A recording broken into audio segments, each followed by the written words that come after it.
একটি ঘটনা কখন ঘটে সেই বিষয়ের বিচারের জন্য, সেটাকে ফাইন্ড আউট করার জন্য আমরা ট্রানজিটটাকে সবচেয়ে বেশি গুরুত্ব দেব। যদি বা ট্রানজিট ছাড়াও অন্যান্য সিস্টেম রয়েছে, বা ট্রানজিটের গুরুত্ব সর্বাধিক।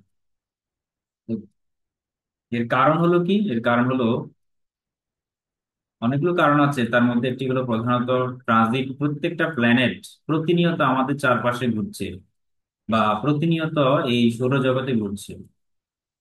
হ্যাঁ, যে কোনো একটা ছক আমরা যখন দেখি আমাদের জন্মের সময় যে ছকটা, তাহলে আমাদের জন্মের সময় আহ প্ল্যানেটস গুলো যে জায়গায় ঘুরছে সেটাকে বেস করে আমাদের একটা প্ল্যানেট তৈরি হয়। এটা হচ্ছে জন্মছকের ফিক্সড, এটাকে আমরা বলি নেটাল চার্ট। নেটাল চার্ট মানে কি?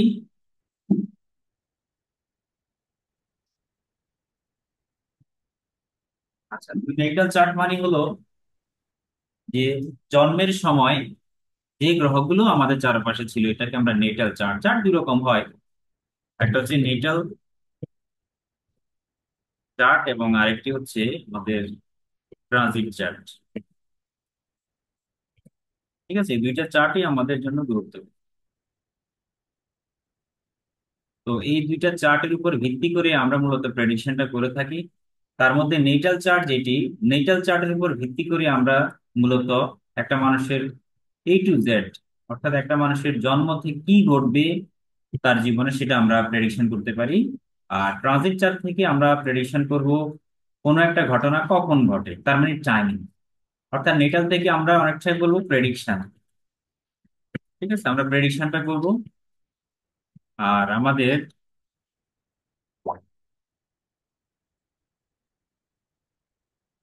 Just a minute.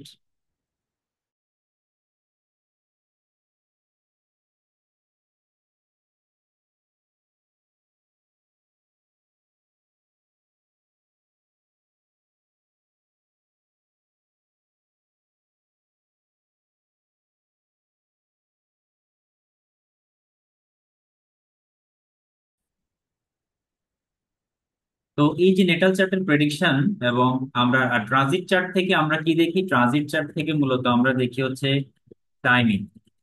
হ্যাঁ, অর্থাৎ প্রথমটা হলো প্রেডিকশন আর পরেরটা হলো টাইমিং। তাহলে এই জন্য দুইটা চার্টেরই গুরুত্ব অত্যন্ত অনেক বেশি, বলা যায় এটা সর্বাধিক। হ্যাঁ, একটা মানুষের জীবনে কি ঘটবে আর কখন ঘটবে এই দুটো বিষয় আমরা জানতে পারি। তাই আমাদের দুইটা চার্টই প্রয়োজন। যেমন এই যে এখন যেটা বাংলাদেশ সময়ে আমাদের এখন 9:25 PM, 9:25 PM এ আপনি টাইমিংটা ডেট দিয়ে যে চার্টটা পাবেন সেটি হলো ট্রানজিট চার্ট বা গোচর, যেটাকে বাংলায় বলি গোচর।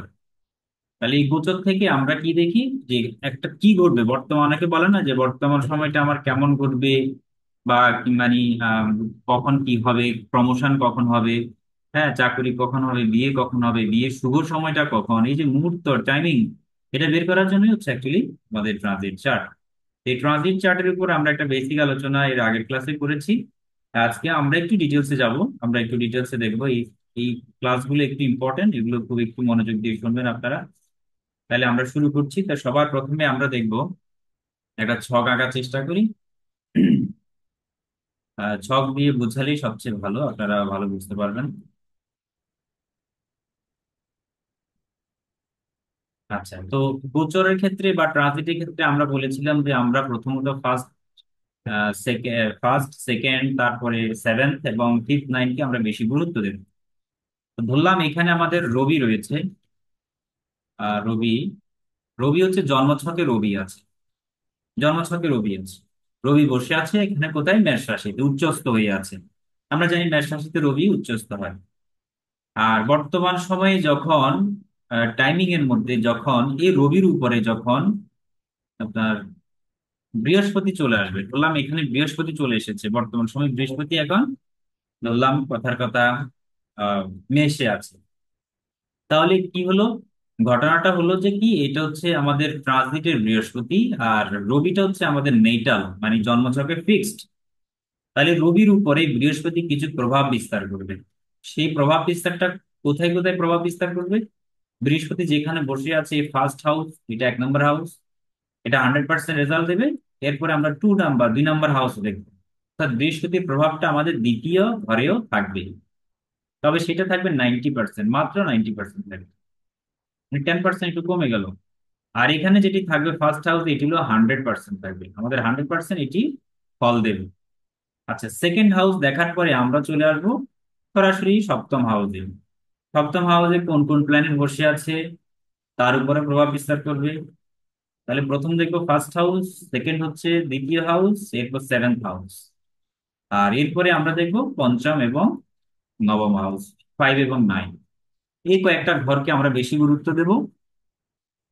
আর এই সকল ঘরে যে সকল প্ল্যানেট গুলো থাকবে, সেই সকল প্ল্যানেটের উপরে বৃহস্পতির একটা প্রভাব তৈরি হবে। আমরা আগে বলেছিলাম যে টাইমিং অফ দ্য ইভেন্টের ক্ষেত্রে আমরা স্লো মুভিং প্ল্যানেট গুলোকে সবচেয়ে বেশি বেশি গুরুত্ব দিয়ে থাকি। তার কারণ কি? তার কারণ হচ্ছে আমরা স্লো মুভিং প্ল্যানেট গুলো আমাদের যে কোনো ইভেন্ট এর টাইমিং বিচারের জন্য ইম্পর্টেন্ট। তাহলে স্লো মুভিং প্ল্যানেট কোনগুলো? স্লো মুভিং প্ল্যানেট হচ্ছে আমাদের প্রথমত আমরা দেখব যে বৃহস্পতি, এরপরে আমরা শনি দেখব, ঠিক আছে, বৃহস্পতি, শনি, তারপরে রাহু এবং এরপরে কেতু। তাহলে এই চারটা প্ল্যানেট হচ্ছে সবচেয়ে ইম্পর্টেন্ট আমাদের টাইমিং অফ দা ইভেন্টের বিচারের জন্য। ঠিক আছে, আর যেগুলো আছে আমাদের যেমন চন্দ্র, আর রবি কিংবা মঙ্গল, বুধ, এগুলো খুব একটা গুরুত্বপূর্ণ না টাইমিং এর ক্ষেত্রে। তবে মঙ্গল কখনো কখনো কোনো একটা রাশিতে দীর্ঘদিন ধরে স্তম্ভন, মানে বক্রী হয়ে থাকে আর কি, রেট্রোগেট হয়ে থাকে। তো রেট্রোগেট হলে স্বাভাবিকভাবে ওই মঙ্গলকে আমরা স্ট্যাগন্যান্ট বা আহ, প্রক্রিয়া বা স্তম্ভন স্টেজ বলে থাকি। স্টেগনেন্ট হয়ে থাকে, তো স্টেগনেন্ট হলে কি হয়, মঙ্গল তখন গুরুত্বপূর্ণ ভূমিকা পালন করে টাইমিং এর ক্ষেত্রে, প্রভাব বিস্তার করে, সেই জন্য আমরা ওটা দেখবো। তবে ওটা রেয়ার কেস, খুবই রেয়ার কেস, এই জন্য আমরা ওটা এখন বিবেচনা করব না। আচ্ছা, তো আমরা এখন বৃহস্পতি ধরে আমরা এই গোচরটার রেজাল্টটা আমরা দেখব। তো ধরলাম রবির উপরে বৃহস্পতি আসছে, তাহলে রবির উপরে বৃহস্পতি এসেছে, তাহলে রবি কিন্তু এখানেও থাকতে পারে, রবি আবার এখানেও থাকতে পারে। এটা একটু আমি গ্রেড দিয়ে বলি, রবি যদি এখানে থাকে তাহলে তার রেজাল্ট একটু কমে যাবে, 90% রেজাল্ট দেবে। রবি যদি এখানে থাকে 75% রেজাল্ট দেবে। রবি যদি আমাদের এই সিংহ এবং ধনুতে থাকে তাহলে এটা 50% রেজাল্ট দেবে। ঠিক আছে, 50% রেজাল্ট। তাহলে আমাদের সর্বাধিক গুরুত্বপূর্ণ অ্যাকচুয়ালি হচ্ছে ফার্স্ট হাউস এবং সেকেন্ড হাউস আর সেভেন্থ হাউস, এই তিনটে হচ্ছে সর্বাধিক গুরুত্বপূর্ণ। তাহলে আমরা প্রথমত এগুলোই সবচেয়ে বেশি দেখবো। তো এখন আসুন রবির উপরে বৃহস্পতি আসলে কি কি রেজাল্ট হয় জাতক জাতিকার ক্ষেত্রে, পিতার ক্ষেত্রে, পুত্রের ক্ষেত্রে কি কি জিনিস ঘটবে, আমরা সেটা একটু বিস্তারিত জানার চেষ্টা করব। প্রথমত আমরা দেখব রবি হচ্ছে মূলত কিসের কারক গ্রহ, সেটা আমাদের ফার্স্ট দেখতে হবে। রবি হচ্ছে, আমরা জানি যে রবি হচ্ছে কর্ম জগতের উন্নতি, বা কিংবা রবি হচ্ছে নাম যশ খ্যাতি প্রতিষ্ঠা, রবি হচ্ছে আত্মকারক গ্রহ। হ্যাঁ, এবং রবি হচ্ছে আমাদের সরকারি চাকরির একটা ভূমিকা পালন করে। রবি হচ্ছে পলিটিক্স, মানে রবির যত কারকতা রয়েছে সেই কারকতাগুলোকে অ্যাক্টিভ করে দিবেন। তাহলে জাতক জাতিকার ক্ষেত্রে কিরকম আসতে পারে? আমরা জাতক জাতিকার ক্ষেত্রে প্রথমত দেখব যে আমরা যদি পয়েন্ট করে লিখি, তাহলে পয়েন্টের ক্ষেত্রে আমরা লিখবো প্রথমত কর্মে অগ্রগতি। কর্মে অগ্রগতি বলতে কি বোঝাবে? কর্মে ডেভেলপমেন্ট, প্রমোশন। কেন কর্মে? কারণ গ্রহ যদিও বা শুনি, কিন্তু রবিকে আমরা কর্মজগতের একটা গুরুত্বপূর্ণ ভূমিকা পালন করতে দেখি, বিশেষ করে কর্মজগতের উন্নতি, প্রমোশন, এই সকল ক্ষেত্রে সাহায্য করে, নাম যশ খ্যাতি প্রতিষ্ঠার ক্ষেত্রে সাহায্য করে। তাহলে কর্মে অগ্রগতি আসবে। আর কি কি হতে পারে? আমাদের কর্মে অগ্রগতি ছাড়াও আমাদের দীর্ঘ স্বীকৃতি লাভ হতে পারে। অনেকেই স্বীকৃতি পেতে চায়, কর্মের স্বীকৃতি কিংবা সমাজ জীবনে, রাষ্ট্রীয় জীবনে, পলিটিক্যালি অনেক জায়গায় স্বীকৃতি পেতে চায়। এই সকল স্বীকৃতি ক্ষেত্রে সাহায্য করবে আমাদের এই এই এই এই গোচরটাই বা এই ট্রানজিটটা। হ্যাঁ, ঠিক আছে, এরপরে উন্নতি তো আছেই। উন্নতি বলতে আমাদের কর্মজগতে প্রচুর উন্নতি আসবে। ঠিক আছে, এই হচ্ছে আমাদের উন্নতি, একটু বড় করে দিই। তো একটু আমরা খেয়াল রাখি এই বিষয়গুলো। আহ ঠিক।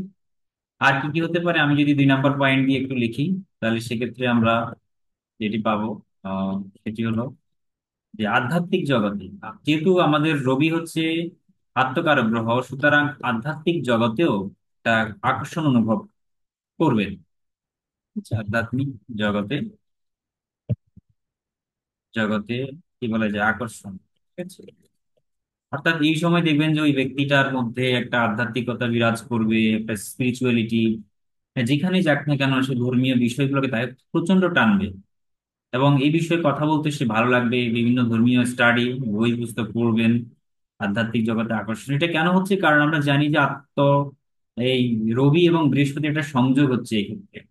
আর রবি বৃহস্পতির সংযোগটাকে আমরা বলি হচ্ছে যেটা কি কি বলি, জীবাত্মা সংযোগ বলি। জীবের সাথে আত্মার একটা সংযোগ রয়েছে। বৃহস্পতি মানে আত্মা, আর জীব, সরি, বৃহস্পতি মানে হচ্ছে জীব, আর রবি হচ্ছে আত্মা। তাহলে বৃহস্পতি রবির সংযোগের ফলে জীবাত্মা সংযোগ তৈরি হয়েছে, এটাকে আমরা পপুলারিটি যোগ বলে থাকি।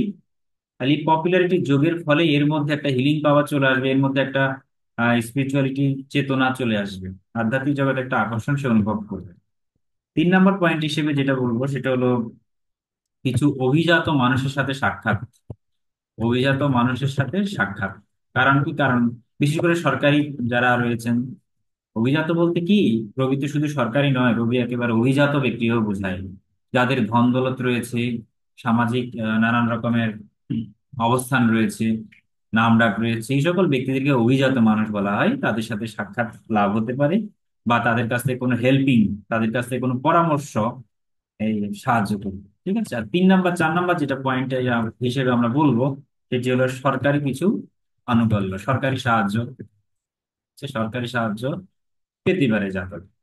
তাহলে এই 4টা পয়েন্ট আমরা পাবো, বিশেষ করে জাতক বা জাতিকার জীবনের ক্ষেত্রে একটা মুখ্য একটা ভূমিকা পালন করবে। এটা তো জাতক জাতিকার ক্ষেত্রে বোঝা গেল। এখন রবি মানে পিতা, পিতার ক্ষেত্রে কি ঘটতে পারে?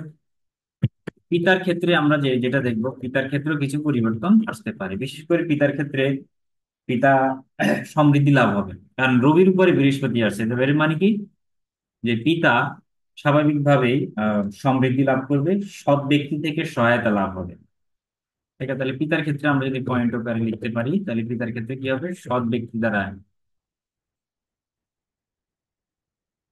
আচ্ছা, সৎ ব্যক্তি দ্বারা, যেহেতু বৃহস্পতি হচ্ছে সৎ, সৎ ব্যক্তি দ্বারাই সহায়তা লাভ হতে পারে। ঠিক আছে, এটা একটা পয়েন্ট। 2 নাম্বার যে পয়েন্টটা আমরা লিখতে পারি সেটা হলো বাবার ক্ষেত্রে বাবার সমৃদ্ধি আসবে, সমৃদ্ধি আসবে। আচ্ছা, 3 নাম্বার পয়েন্ট যেটি, সেটি হলো আমাদের ধর্মীয় উপদেষ্টা বা গুরুর সান্নিধ্য লাভ। যেমন অনেক সময় দেখা গেলো পিতার সাথেই এলাকার বা আশেপাশে এলাকার কোনো যদি ধর্মীয় ব্যক্তিত্ব এসে তাকে উপদেশ দেয়, সেক্ষেত্রে তার পিতার একটা সমৃদ্ধি লাভ হবে, বা আধ্যাত্মিক জগতে তিনিও একটু অ্যাডভান্স আসবেন। তাহলে বাবার ক্ষেত্রে আমরা বলি আধ্যাত্মিক জগতের আকর্ষণ, আধ্যাত্মিক জগতে কি বল, পদার্পণ বলতে পারি। ঠিক আছে, পদার্পণ। এটা পিতার ক্ষেত্রে, হ্যাঁ, পিতার ক্ষেত্রে ব্যাপারটা এরকমই ঘটবে। আচ্ছা, এই গেল পিতার ক্ষেত্রে। আর যেহেতু বৃহস্পতি রবি মানে পুত্র বোঝায়, তাহলে পুত্রের ক্ষেত্রে কেমন ঘটবে? তাহলে পুত্রের সাথে যা ঘটবে সেটা আমরা যদি লিখি পয়েন্ট করে করে,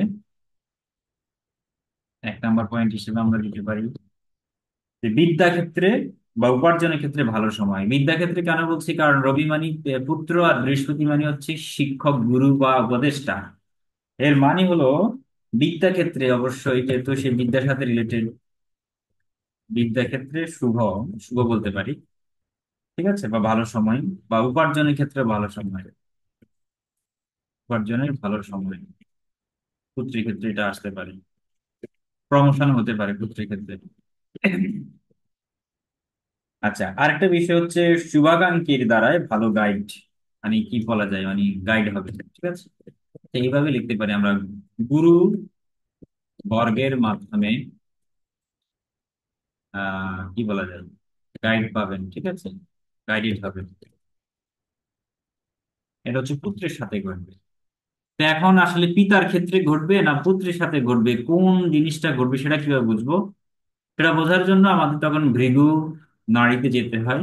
নন্দী নারীর মতে তো এটাই, ভৃগু নাড়ি হচ্ছে আমাদের ওই যে ভাবকেন্দ্রিক বিচার। সেক্ষেত্রে আমরা দেখবো, আমরা জানি পিতার বিচার হয় 9th হাউস থেকে, আর পুত্রের বিচার হয় পঞ্চম হাউস থেকে, তাই না? তাহলে আমরা বৃহস্পতি থেকে 5th হাউসকে দেখবো, আর যদি পিতারটা হয় তাহলে বৃহস্পতি থেকে আমরা 9th হাউসটাকে দেখবো। ঠিক আছে, তাহলে সেক্ষেত্রে আমাদের জন্য সুবিধা। এই দেখে আমরা বুঝতে পারবো কোন হাউস কোন ফাদার নির্দেশ করছে আর কোন হাউস পুত্র নির্দেশ করছে। সেই হাউসের সাথে যদি কানেক্টেড থাকে রবি এবং বৃহস্পতি, তাহলে ওটাই ঘটবে। ঠিক আছে। এই হচ্ছে আমরা বৃহস্পতি রবির উপরে বৃহস্পতি। এবার চন্দ্রের উপর যদি বৃহস্পতি আসে তাহলে ঠিক কেমন হবে? চন্দ্রমানি মা, আবার চন্দ্রমানি জাতক জাতিকার ক্ষেত্রে মন, মন রিলেটেড। চন্দ্রমানি আমরা জানি কি যে বদনাম, ঠিক আছে, অর্থাৎ বদনাম প্রাপ্তি। চন্দ্রের উপরে বৃহস্পতি আসা মানে একচুয়ালি কিছুটা বদনাম প্রাপ্তি হতে পারে, কারণ চন্দ্রমানি চঞ্চলতা, চন্দ্রমানি বদনাম, স্থান পরিবর্তন, জাতক জাতিকা ভ্রমণ হতে পারে, ট্রাভেলিং হতে পারে, শর্ট ট্রাভেলিং বিশেষ করে ভ্রমণ হতে পারে, বা বদনাম প্রাপ্তি হতে পারে, বাসস্থানের পরিবর্তন হতে পারে। আবার দেখা যায় কি বিপরীত লিঙ্গের মানুষের সাথে, অপোজিট সেক্সের সাথে মানসিক যে একটা বোঝাপড়া বা মানসিক যে একটা টান বৃদ্ধি, হ্যাঁ, এটা আকর্ষণ অনুভব করতে পারে, বা এমনকি সম্পর্কেও জড়িয়ে যেতে পারে। হ্যাঁ, আমি এগুলো আর লিখছি না, কারণ লিখতে গেলে একটু সময় লাগবে। আমি জাস্ট মুখে বলছি, আপনারা একটু শুনে নেবেন যে চন্দ্রের উপর মূলত বৃহস্পতি আসলে কি ঘটে। হ্যাঁ, তাহলে আমি শর্টকাট পয়েন্ট আকারে লিখে যাচ্ছি। চন্দ্রের উপরে বৃহস্পতি, এটা বুঝে নেবেন। চন্দ্রের উপরে বৃহস্পতি হলে কি হবে? 1 নম্বর পয়েন্ট হিসেবে আমরা বলতে পারি বদনাম। আর কি কি হতে পারে? বদনাম প্রাপ্তি হতে পারে, ভ্রমণ হতে পারে। হ্যাঁ, ভ্রমণ, ঠিক আছে, ভ্রমণ হতে পারে, বাসস্থানের পরিবর্তন। পরিবর্তন হবেই হবেই, কোনোভাবে কানেক্টেড না থাকলে পরিবর্তন হবে না। ঠিক আছে, বাসস্থানের পরিবর্তন হতে পারে। আচ্ছা, আরেকটা হচ্ছে বিপরীত লিঙ্গের প্রতি একটা আকর্ষণ অনুভব করবেন, ঠিক আছে।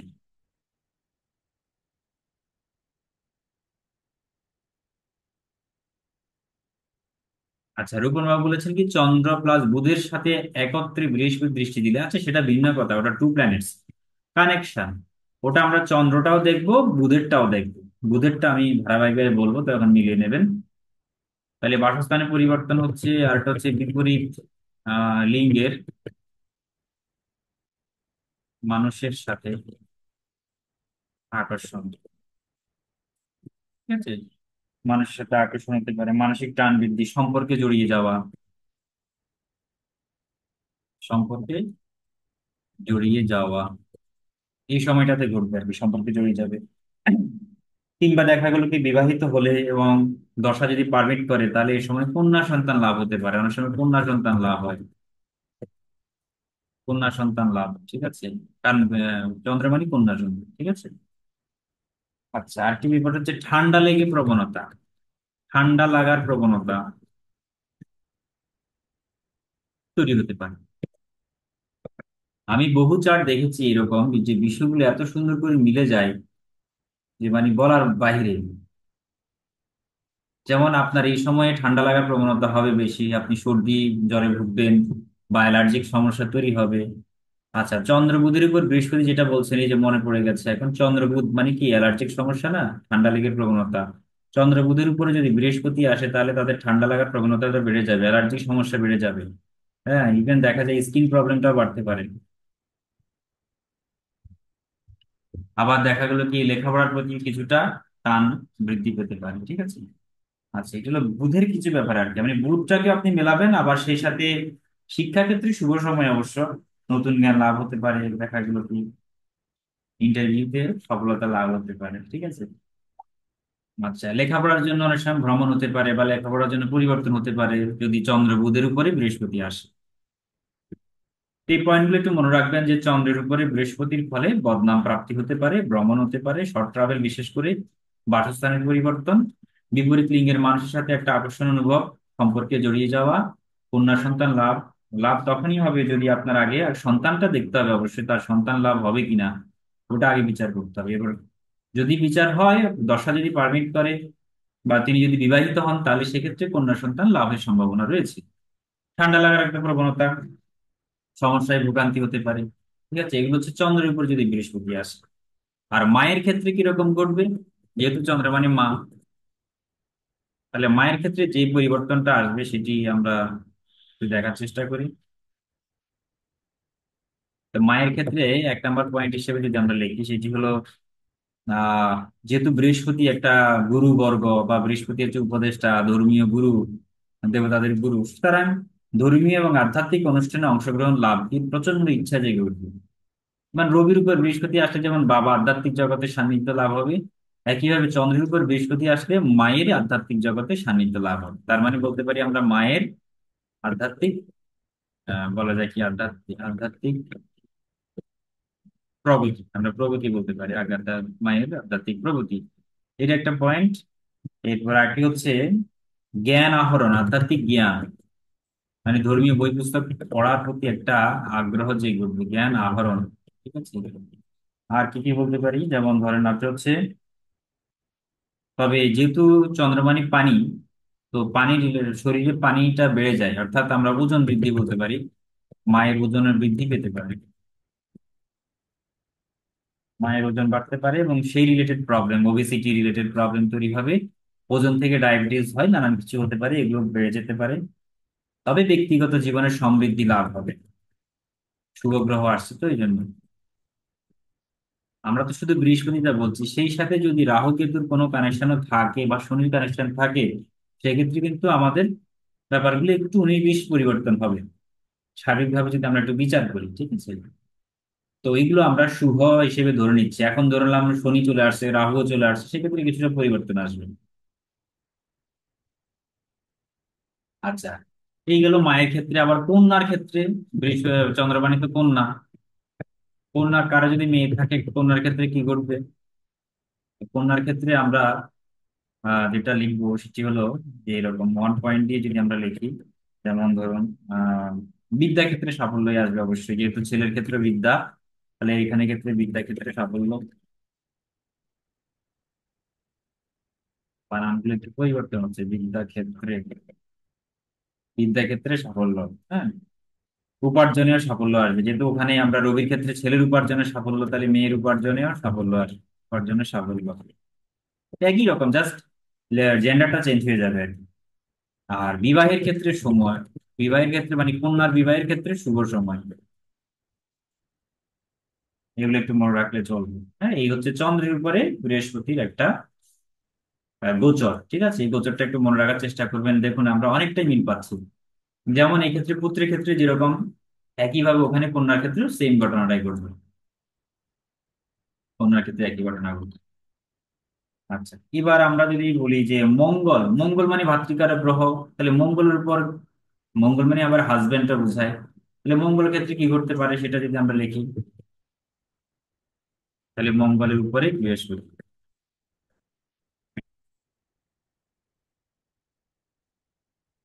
টাইমিং শেষ প্রায়, কেটে গেলে আবার জয়েন করবেন। আচ্ছা, এই তো এই ক্ষেত্রে আমরা পয়েন্ট করে যদি দেখি কি আসতে পারে, যেমন কোনো না কোনো